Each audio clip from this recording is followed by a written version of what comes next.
Repeatedly पूछे जाते हैं। सेशन आपको पसंद आए तो आप लाइक शेयर करते रहिएगा और ये आपको टेलीग्राम पर लेट्स लर्न स्क्वाड यहाँ पर नोट्स भी मिल जाएंगे सारे, और जो भी नई अपडेट होती है वो सारी चीजें, क्लास कब हो रही है कब नहीं हो रही है, पीडीएफ ये सब मिल जाते हैं। क्वेश्चन नंबर 1 देखिएगा और जवाब दीजिएगा, है ना। अच्छा, एक और चीज, जिन्होंने भी प्रीवियस ईयर पेपर लिया है किरण पब्लिकेशन से सीटेट का, या फिर जो 4000 एमसीक्यू की एक बुक आती है वो ली है प्रैक्टिस के लिए, या कोई भी अगर बुक ली है और आप फीडबैक अगर आपको लग रहा है, क्योंकि उसमें उन्होंने आज ही मेरी बात हुई तो उन्होंने बताया कि 4 क्वेश्चंस गलत थे, तो कई बार हमें गलतफहमी हो जाती है कि गलत है, तो आप उनको भेज सकते हैं support@kiks.co या .in पर, तो उनको फीडबैक भेजिए। वो 500 रुपए देते हैं अगर कोई भी क्वेश्चन आप जो भेज रहे हैं और वो सच में गलत निकले प्रूफ के साथ, तो वो पर क्वेश्चन 500 रुपए देते हैं बच्चों को, है ना, जो भी निकालता है। तो खैर देखिएगा, तो इसका मतलब ये है कि गलतियां बहुत कम निकलेंगी, नहीं तो ऐसे 500 में तो उड़ जाएगा पैसा। देखिएगा एक बार, ये सब चीजें चलती रहेंगी। इधर आ दो वापस से, स्टार्ट करते हैं। सी कह रहे हैं 60% लोग। क्वेश्चन देखिए, क्वेश्चन की अगर हम बात करें तो यह है कि in class 5 while discussing the chapter whose forest, यानी हुज फॉरेस्ट नाम का एक चैप्टर है, किसके जंगल पर चर्चा होती है जब आप क्लास 5 की एनसीईआरटी पढ़ते हैं, ईवीएस की यानी पर्यावरण अध्ययन की। The teacher narrated a true anecdote of Suryamani who started a center named तोरांग। बहुत इंपॉर्टेंट है, तोरांग पे क्वेश्चन आता है, और सूर्यमणि भगत आई थिंक इनका नाम था, if I am not wrong. तो ये कक्षा 5 में एक चैप्टर है किसके जंगल, और इस किसके जंगल में एक किस्सा सुनाया सूर्यमणि के बारे में, जो कि एक सच्चा, एनेक्डोट का मतलब होता है कि वो जो घटनाएं, जैसे डेली बेसिस पे बच्चे ने कुछ कर दिया स्कूल में तो वो एनेक्डोट बन जाता है, वो घटना है अपने आप में, और ये एक सच्ची घटना उन्होंने सुनाई टीचर ने, ताकि बच्चों को थोड़ा सा वो क्या हो, सेंसिटिव हो जंगल को लेकर के। आशीर्वाद देने की कृपा करें, पटना बिहार। बहुत बढ़िया रॉकेट मामा, नाम भी आपका तो खतरनाक है। और तैयार रहिए, पढ़ाई आपकी कंटिन्यू पहले सीटेट के लिए करेंगे, फिर केवीएस के लिए करेंगे, यूट्यूब पे प्रैक्टिस करेंगे, बैचेस में आप सारे सब्जेक्ट्स देखेंगे ही अगर केवीएस की हम बात कर रहे हैं। और अदर सब्जेक्ट्स की जो मैराथन है आपकी, वो 11 तारीख से पहले निपटा देंगे सीटेट के लिए, क्योंकि WB टेट का भी एग्जाम है, तो उन लोगों को भी हेल्प मिल जाएगी। तो हम लोग 2 या 3 तारीख से शुरू कर देंगे मैराथन्स। सी ऑप्शन 68% लोग कह रहे हैं। चलिए देखते हैं, और केवीएस पे प्रॉपर बात तब करेंगे जब एक बार ऑफिशियल नोटिफिकेशन आ जाएगा, और तभी आपका बैच या कोई भी कुछ भी टेस्ट सीरीज बैच उसके बाद ही सोचेगा। अभी तो किसी को पता भी नहीं है कि सिलेबस में क्या क्या चेंजेस हैं, तो केवीएस के बैच के लिए थोड़ा सा थम जाओ कि क्या जो पूछ रहे हैं बार बार, केवीएस का न्यू बैच कब आएगा मैम, करियर पर पहले नोटिफिकेशन आएगा। हमें कोई जल्दी नहीं होती, क्योंकि टीचर्स अच्छे हैं और कोई ऐसा कुछ नहीं है, तो जब तक प्रॉपर सारी डिटेल्स नहीं आ जाएंगी, जब तक बैच नहीं आएगा, तो एक बार 5 तारीख तक रुक जाओ, फिर आ जाएगा। हाँ, 11 दिसंबर को WB टेट है, जल्दी मैराथन आ जाएंगे। उससे पहले मैं यही बोल रही हूँ आपको, टेंशन मत लीजिए, आपको ईदी अमीन इतना काम हम कर देंगे, जो सीटेट वाली मैराथन है उससे पहले आ जाएंगी, ताकि आपको वहां भी हेल्प मिल जाए। और आज इतने कम लोग क्यों लग रहे हैं अभी तक, है 15-16 हजार लोग हैं अभी, क्या बात है? लेट शुरू किए हैं हम, या फिर सो गए हैं, या पढ़ने की आदत नहीं रही है, 2 दिन छुट्टी क्या हुई, संडे और मंडे। देखिएगा, अगर हम बात करें C option, issues of land and livelihood, issues of hunger, issues of forest और इश्यूज ऑफ कुरुक कल्चर, यानी कि ये जो तोरांग है, ये जो सेंटर नेम है तोरांग, तोरांग क्या है, एक सेंटर है, और तोरांग का मतलब क्या होता है, जंगल, ठीक है, फॉरेस्ट। तोरांग का मतलब है, कुरुक लैंग्वेज में है ये, और इसका मतलब होता है क्या, जंगल। तो ये किस बारे में था, ये जो तोरांग सेंटर था ये किस बारे में था, ये पूछा है, बताइएगा, फटाफट से बताइएगा, ठीक, फटाफट से बताइए। 5 मिनट हुए अभी, आ जाओगे धीरे धीरे, कोई बात नहीं, इधर आ दो। अगर हम बात कर रहे हैं,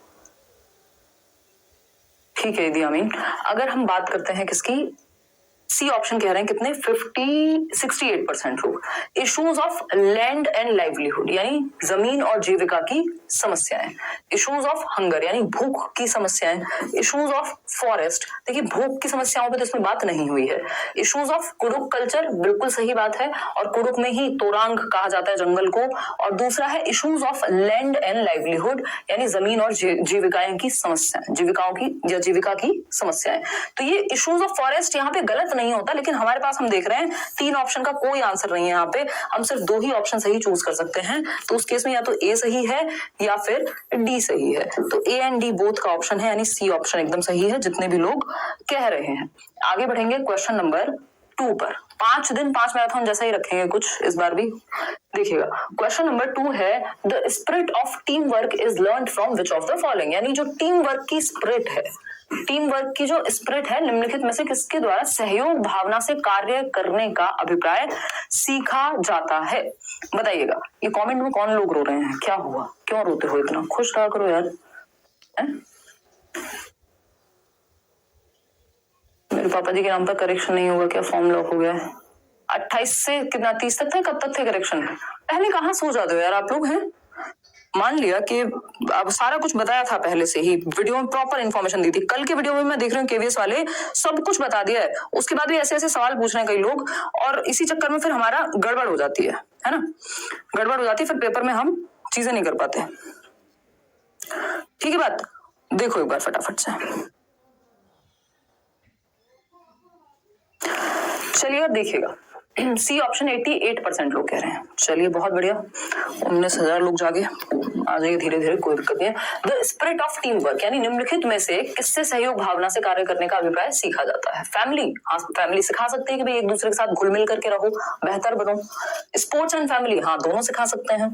स्पोर्ट्स में भी क्या होता है? टीम वर्क होता है ना। आप जीत और हार को एक्सेप्ट करना सीखते हो, टॉलरेट करना सीखते हो सामने वाले का पर्सपेक्टिव, क्योंकि जरूरी नहीं है हर किसी की बात जो है आपकी बात को मतलब आपको ठीक लगे, तो उसको भी आपको थोड़ा सा टॉलरेट करना है, अपने तरीके से सामने वाले की जो डाइवर्सिटी है उसको टॉलरेट करना है, उसका भी पता चलेगा। राय पूजा, अगर हम बात करते हैं फैमिली, सोसाइटी एंड स्पोर्ट्स यानी परिवार, समाज और खेल, ये बात बिल्कुल सही है कि जो परिवार है, समाज है और खेल है यानी स्पोर्ट्स है, क्योंकि तीनों ही आ गए ना इसमें।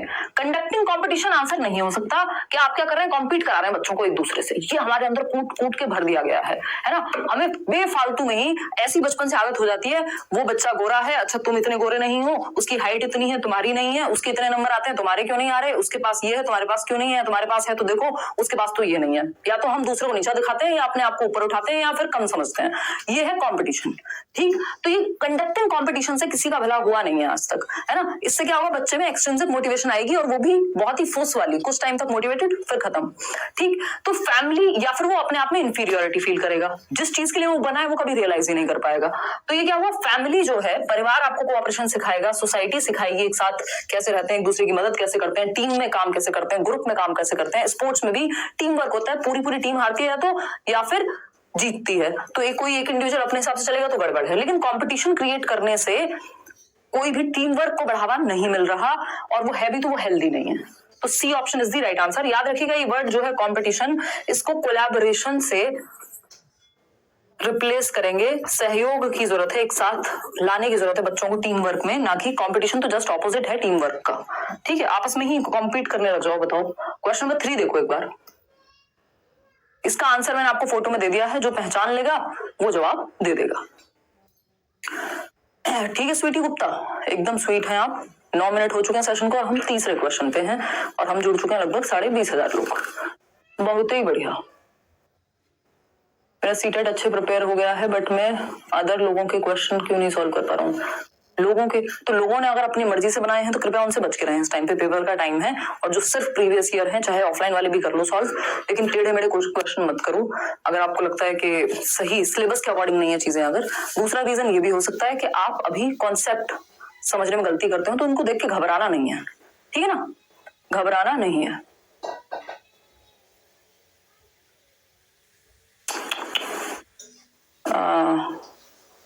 लक्ष्य, आई अंडरस्टैंड, ये बिल्कुल खतरनाक बातें हैं। शौर्य भी यहाँ बैठा हुआ है, तो मैं इस पे फोकस थोड़ा सा नहीं करूंगी इस बात पे। अपने आप में बहुत ही ब्रूटल केसेस हैं, अगर इस तरह की घटनाएं सामने आ रही हैं, बिल्कुल हम कह सकते हैं कि हम एजुकेटेड नहीं है, जस्ट लिटरेट हैं बहुत सारे लोग। एजुकेशन की जरूरत है सच में। देखिएगा, विच of the following is not a social insect, यानी कि सोशल इंसेक्ट का मतलब क्या, सामाजिक कीट नहीं है। चींटियां, टर्माइट्स, बीटल या हनी बी, इन तीनों के बारे में बात हुई है। बीटल के बारे में आपकी एनसीईआरटी में बात नहीं हुई है। टर्माइट्स होती है दीमक, दीमक भी क्या है, ग्रुप में रहती है। सोशल का मतलब जो ग्रुप में रहे, आसान भाषा में ऐसे समझ सकते हैं, और ग्रुप में ड्यूटीज डिवाइड हो जाती हैं, साथ साथ चलते हैं। आपने देखा होगा दीमक भरपूर रहती है एक जगह पे। चींटियां भी एक के पीछे दूसरे चलती हैं, अगर आप एनसीईआरटी में पढ़ेंगे ये आपको समरी भी मिल जाएगी, तो ये भी ग्रुप में रहती है, यानी सोशल हो गई, सोशल इंसेक्ट। हनी बी क्या है, हनी बी भी ग्रुप में रहती है। आपने देखा है, पूरा बोला जाता है ना, मधुमक्खी का छत्ता बोलते हैं नॉर्मल भाषा में, तो ये क्या है, ग्रुप में रहते हैं पूरे, इनके बी हाइव्स होते हैं। लेकिन बीटल जो है, बीटल मतलब इसको झिंगुर कह लीजिए आप या भृंग कह सकते हैं हिंदी में। ये है आपका बीटल। ये बेचारा सॉलिटरी या अकेला रहने वाला प्राणी है और जीव है, जो भी आप कहना चाहें इसको। ये ग्रुप में नहीं चलता। आपने देखे बहुत सारे बीटल उड़ के जा रहे हैं इधर से उधर, झिंगुर जो है, ऐसा नहीं होता ना, एक आध की किसी की आवाज आती है। तो ग्रुप में ये सब ग्रुप में रहते हैं, चाहे वो चींटियां हो, दीमक हो, मधुमक्खी हो, लेकिन बीटल ग्रुप में नहीं रहता। तो C option is the right answer. अच्छा, एक और इसमें क्वेश्चन आता है ग्रुप को लेके। एक और इंसेक्ट है वास्प, जिसको हम एग्जैक्ट मेरे को याद नहीं, भरड़ बोलते हैं आई थिंक, वो काट लेता है ना जो, तो वास्प भी ग्रुप में ही रहता है। ये भी पेपर में पूछा जा चुका है, तो हमें थोड़ा सा आइडिया होना चाहिए कि वास्प क्या होता है। आगे बढ़ते हैं, क्वेश्चन नंबर 4 देखिएगा क्या कहता है। क्वेश्चन नंबर 4 देखिए, Valsad town is located in which direction from Hyderabad Telangana state. यानी वलसाड शहर जो है वो हैदराबाद शहर यानी तेलंगाना राज्य के, जो कि ऑफ कोर्स अब तेलंगाना में है, के सापेक्ष किस दिशा में स्थित है। याद रखिएगा वलसाड आपके एनसीईआरटी में दिया हुआ है। अब जिन्होंने एनसीईआरटी नहीं पढ़ी उन्हें नहीं पता लगेगा। वलसाड कहाँ है? गुजरात में है ना। वो ट्रेन शुरू होती है, चलती है, ये वो पूरी जो कहानी है। तो वलसाड कहाँ है? गुजरात में है। हैदराबाद आपको बता ही दिया, तेलंगाना स्टेट के अंदर हो गया। अब इस केस में अगर हम देखें तो ये गुजरात यहाँ कहीं होगा, तटीय क्षेत्र है, और आंध्र प्रदेश या अगर हम तेलंगाना की बात कर रहे हैं तो ये यहाँ कहीं होगा। और इसको थोड़ा सा इधर करके लिखेंगे, क्योंकि ये वाला तट हो गया बे ऑफ बंगाल वाला, इधर आपका इंडियन ओशियन वाला हो गया। तो ये देखें अगर, तो पहले तो ऊपर आना पड़ेगा क्योंकि ये साउथ में है। इसके मुकाबले, गुजरात के मुकाबले क्या है, ये साउथ में है, तो इसका मतलब नॉर्थ तो जाना ही पड़ेगा ऊपर की तरफ, मतलब नॉर्थ, और इसके साथ साथ वेस्ट में भी जाना पड़ेगा, यानी वेस्ट। तो नॉर्थ वेस्ट, अगर इधर जाना होता तो नॉर्थ ईस्ट हो जाता। तो इसका आंसर क्या है? North west. ठीक, नॉर्थ वेस्ट। एक बार मैप पे भी देख लेते हैं, मैप का एक क्वेश्चन निश्चित रूप से आएगा, ध्यान रखिएगा। देखिएगा अगर हम बात करते हैं यहाँ, तो हमको पता है ये है तेलंगाना, हैदराबाद, ये आपको पीडीएफ मिल जाएगी, इससे रिवाइज कर लीजिएगा। और हमें पता है कि ये क्या ईस्ट में है, बे ऑफ बंगाल इसके बराबर में हम देख रहे हैं, इधर इंडियन ओशियन होगा, ठीक है ना। अगर अरेबियन सी, सॉरी, इंडियन ओशियन नीचे होगा। अगर हम बात कर रहे हैं यहाँ पे गुजरात की, तो ये सिंपल हम देख पा रहे हैं यहाँ पे तेलंगाना और गुजरात में कि तेलंगाना है यहाँ, और तेलंगाना से गुजरात तक जाने के लिए वेस्ट भी जाएंगे और नॉर्थ तो जाना ही है। तो नॉर्थ वेस्ट, पहले तो सबसे पहले कहाँ जाएंगे? ऊपर तो जाना ही पड़ेगा, और वेस्ट में भी। तो नॉर्थ वेस्ट में है तेलंगाना। ये क्या हो गया? वेस्ट हो गया ना। ये ईस्टर्न आपके जो स्टेट्स हैं इधर है, साउथ ये है, ये नॉर्थ वहां है, तो क्या हो गया? एक तो नॉर्थ मतलब ऊपर, और वेस्ट, तो नॉर्थ वेस्ट। सिंपल आंसर इसका हो गया। कोई दिक्कत परेशानी इस बात को समझने में है अगर, तो बता दीजिए, अगर नहीं है तो भी बता दीजिए। अब आते हैं क्वेश्चन नंबर हम 5 पर। आज बिल्कुल एनर्जी नहीं थी, मैंने ऐप पे तो छुट्टी ही की हुई है, कल वहां मिलेंगे होपफुली। इतनी वीकनेस है भयंकर, और ऊपर से ये पैर मेरा।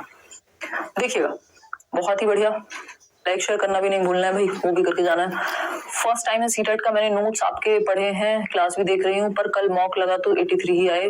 मुझे बहुत नर्वसनेस हो रही है स्वीटी। अभी तो जस्ट 3 सब्जेक्ट के आपको नोट्स मिले हैं, और अगर 3 सब्जेक्ट के नोट्स मिले हैं और अभी क्लास देखना शुरू किया है तो उसमें 83 कोई बुरा स्कोर नहीं है। अभी 2 सब्जेक्ट के नोट्स और मिलेंगे आपको, मैथ्स और ईवीएस के, तो ये स्कोर बढ़ जाएगा।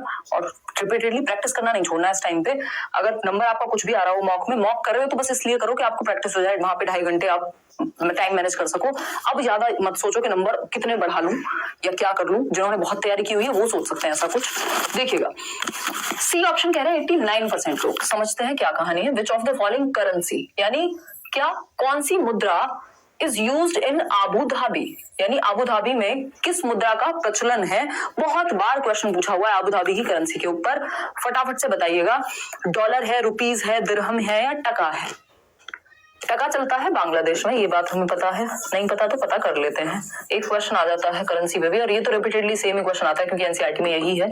इंडिया की अगर हम अपने नॉन कंट्री की बात करें, और भी जगह है वैसे, तो इंडिया रुपीज हो गया, डॉलर यूएसए, और भी कंट्रीज हैं इस तरह की उसके आसपास वाली, कनाडा वगैरह हो गया, बट यूएसए के लिए हम जनरली डॉलर का इस्तेमाल कर रहे हैं। यहाँ दिरहम ही बचता है। अगर आप एलिमिनेट भी करते हैं, अगर आप ऑप्शन हटा भी देते हैं, तो एकमात्र उत्तर क्या बचता है? दिरहम। कहाँ यूज होता है? यूनाइटेड अरब एमिरेट्स में, चाहे वो दुबई हो, चाहे वो अबू धाबी हो, क्या यूज होगा? दिरहम करेंसी यूज होगी।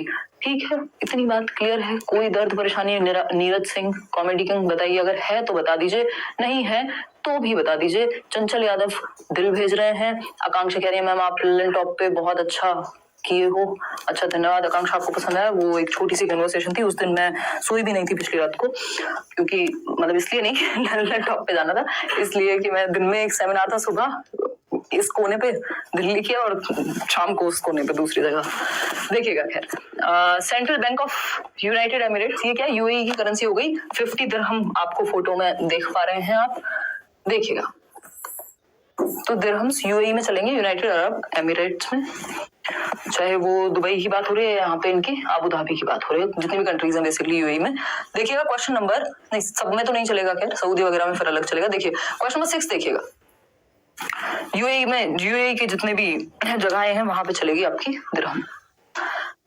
चिराऊ, चिराऊ पे इतनी बार क्वेश्चन आया है। चिराऊ की अगर हम बात करते हैं, या हिंदी में चिराऊ कहते हैं इसको, तो चिराऊ पे कई बार क्वेश्चन आया है। चिराऊ क्या है बताइए, डांस है, किस जगह का है ये आपको देखना है। बैम्बू के साथ किया जाता है, यानी बांस के साथ।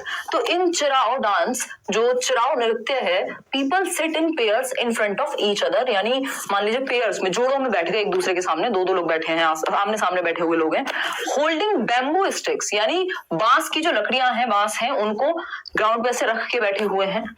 एज दी ड्रम बीट्स, जैसे ही ड्रम की आवाज आती है, क्या करते हैं, the bamboos are beaten to the ground, उसको बजाएंगे, डम डम डम, बैम्बू को आवाज आएगी। ठीक, dancers step in and out of the bamboo sticks and dance to the beat. मतलब कुल मिला के बात क्या चल रही है, चिराऊ डांस में पेयर्स में बैठे हैं लोग और डांस करते हैं, जैसे ही ड्रम की आवाज आएगी, बैम्बू का यूज करके। ये बात याद रखिएगा, बैम्बू का यूज करके, यानी बांस का प्रयोग करके डांस कहाँ किया जाता है और क्या कहते हैं उसको, तो चिराऊ कहते हैं। और ये कहाँ का नृत्य है, ये मिजोरम का नृत्य है। ठीक है ना, मणिपुर होगा इसका आंसर, ना असम ना उड़ीसा, क्योंकि ये फैक्चुअल क्वेश्चन है, इसमें ऐसा कुछ नहीं हो सकता कि आपको कोई और बता दे। तो मिजोरम चिराऊ, याद रखिएगा, चिराऊ डांस कहाँ का है, मिजोरम का, बैम्बू का प्रयोग करके किया जाता है। अच्छा, बैम्बू पे एक और चैप्टर है अलग से, जिसको हम कहते हैं ना, वो आपकी झूम खेती, उसके बारे में भी कुछ चीजें हैं, वो भी आप पढ़ लीजिएगा। ये खेती से याद आया। क्वेश्चन नंबर 7 देखिएगा, rain water from the roof top, यानी जो पानी है किसका, बारिश का, फ्रॉम द रूफ टॉप, जो छत पर वर्षा के पानी का संरक्षण, यानी rain water from the rooftop was conserved and used for recharge of groundwater. This traditional method was used by which of the following states? यानी जो छत पर वर्षा के पानी का संरक्षण करके भौम जल को पुनः आवेशित कर रहे हैं, इसका सिंपल मतलब इंग्लिश में समझते हैं। जो रेन वाटर है उसको आप रूफ टॉप पे, छत पे कंजर्व कर रहे हैं, जिससे कि उसको दोबारा से यूज किया जा सके या रिचार्ज कर सके, हम एटलीस्ट ग्राउंड वाटर को ही रिचार्ज कर लें, है ना, ताकि हमारा ग्राउंड वाटर लेवल कम ना हो। ठीक है ना, बताइएगा एक बार कौन से स्टेट की बात हो रही है। गुरमीत वाली कह रही मैम केवीएस की तैयारी करने से सुपर टेट में फायदा होगा या नहीं। मैम पेडागोजी में 90 में से 75 आ रहे हैं, कंटेंट के क्वेश्चन नहीं लगाए, ईवीएस नोट्स प्लीज। दे देंगे गुरमीत, ईवीएस के नोट्स अभी जल्दी दे देंगे। ऑफ कोर्स एक दूसरे से आपको, अगर आप केवीएस की तैयारी कर रहे हैं सुपर टेट में, निश्चित रूप से फायदा होगा, क्यों नहीं होगा। हिंदी इंग्लिश वहां भी आती है ना, और वहां आपका टीचिंग स्किल भी आएगा, जहां तक वो भी सिलेबस में होगा ही।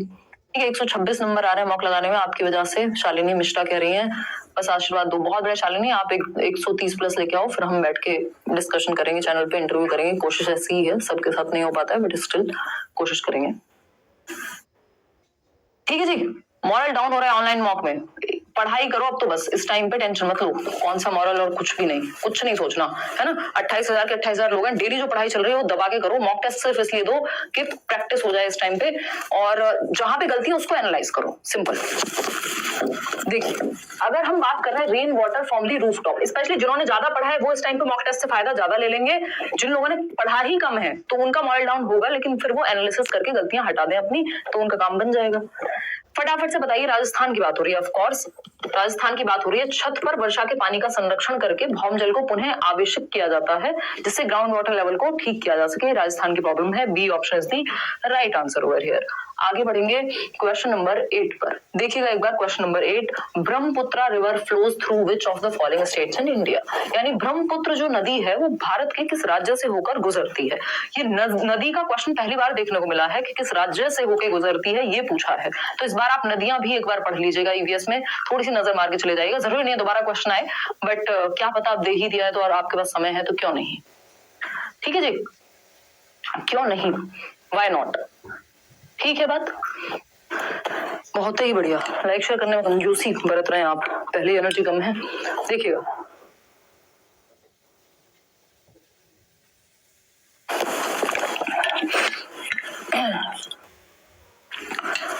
क्वेश्चन नंबर 8 का आंसर दे रहे हैं सी। पानी पी ले भाई, कफ और नहाओ, रात को कोल्ड ड्रिंक पियो बेटा। ब्रह्मपुत्र रिवर कहां से बहेगी? सी ऑप्शन कह रहे हैं 62% लोग अरुणाचल प्रदेश एंड असम। बिल्कुल, ये फैक्चुअल क्वेश्चन हो गया, इसमें मैं और आप अभी कुछ नहीं कर सकते। बाकी गंगा कहाँ से निकलती है ये सब भी एक बार देख लेना, क्योंकि ऐसा पहली बार ही हुआ है, अदरवाइज ऐसे रिवर्स पर क्वेश्चन नहीं आता ईवीएस में। तो एक आध क्वेश्चन क्या पता टपक जाए, ये भी हर सेट में नहीं आया, किसी एक आधी सेट में आया इस तरह का क्वेश्चन। क्वेश्चन नंबर 9 देखिएगा, family plays an important role in socialisation, यानी जो परिवार है वो सामाजिकरण की भूमिका में, कि हम समाज के नियम कायदे कानून तौर तरीके, कोई घर में आता है नमस्ते करते हैं, पानी देते हैं, बिठाते हैं, बेइज्जती नहीं करते हैं, बड़ों की बातें सुनते हैं, मतलब समाज में क्या चीजें एक्सेप्टेबल हैं क्या नहीं, ये सब जो हम सीखते हैं, परिवार इसमें इंपॉर्टेंट रोल निभाता है, क्योंकि आप सीधा प्रकट जो है भगवान से या जहां से भी कहाँ होते हैं, परिवार में होते हैं दुनिया में, पड़ोसी के यहाँ नहीं, अपने परिवार मतलब फैमिली के अंदर। तो फैमिली आपको सिखाती है कि क्या चीजें डिजायरेबल हैं और कैसे बिहेव करते हैं सबसे पहले, बाद में दुनिया सिखाती है, स्कूल सिखाता है।